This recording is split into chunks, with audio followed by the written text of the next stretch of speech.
A bit of a different video this time in minionmasters. As you can see, we have new master in the public test realm.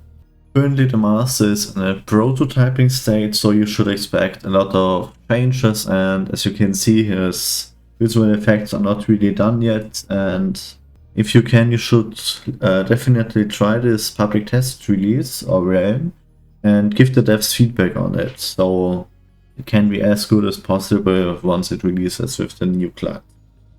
Also, because it's currently a prototype, you should know that the stats are very likely to change and are different from the in-game stats, so I'm gonna explain them here as good as I can.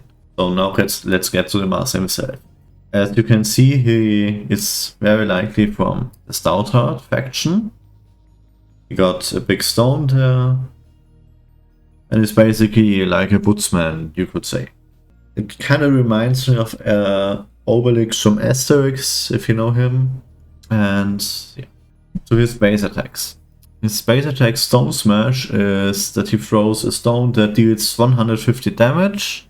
The range of it is 10, and he deals 150 damage every 6 seconds, resulting in 25 damage per second. This makes him the 4th strongest master going by DPS and the strongest going by damage per one hit, basically. The first perk of Tronveir The Runecraver is a Rune Stone, which is a building that you can draw every 30 seconds.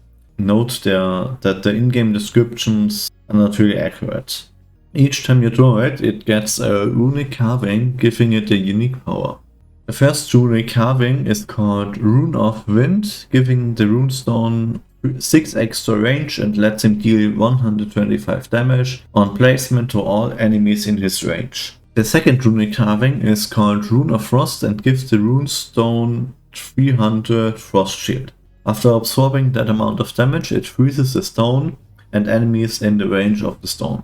The third runic carving is called Rune of Ancestry, which summons 2 ancestors upon play, which are basically a woodsman with 150 health and 50 damage per second at 5 speed. The cooldown of the Rune Stone starts once you have played it. Also, the first carving is randomized, and after that it cycles through.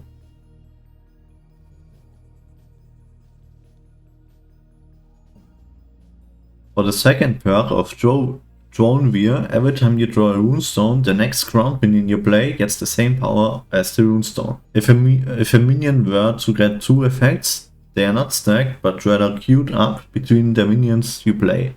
I'm not 100% sure about the Rune of Wind here, but here's what I understood for it. The Rune of Wind in this case likely gives the unit 125 extra damage on the first attack, plus area of effect damage in a radius of 3 and with 4 knockback.